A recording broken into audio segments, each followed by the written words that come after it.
السلام عليكم ورحمة الله وبركاته. حادث مروري على الطريق الحولي مقابل الحي الصناعي الحديث أو الجديد. طبعا مثل ما جاي تلاحظون خلفي سيارة نوع بيجو. شوف الأضرار مالته. السيارة يعني لو تجيب لك 3 نفرات ما يفسقوها بهذا الشكل. الضربة كلش قوية، والسبب أعيد وأكرر وأقول هي السرعة المفرطة، عدم التزام السائق بالسرعة المحددة. هاي أسبابها. أسباب الحادث، طبعا هاي السيارة تمشي بطريقها متوقفة، الكية حمل هذه، تعال وياي، هاي الكية متوقفة. أضرار السيارة شوف، هاي الدعامية مالتها، هذا الباب، يعني ايش قد كنت تمشي انت؟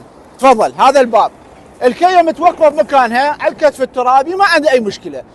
حسب أقوال السائق الكية يقول انتظر عندي ثلاجة توصيل يجي لي صاحبها حتى اوصلها لبيتهم، تمام؟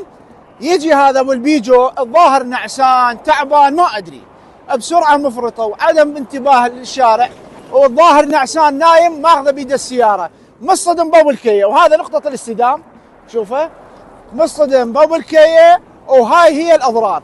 ورا ما مصطدم بالكيه ما متوقفه، اكو سياره صهريج متوقفه هناك، رايحه مصطدمه بالصهريج يلا متوقفه. زين، اعيد سؤالي، ايش قد كنت تمشي انت؟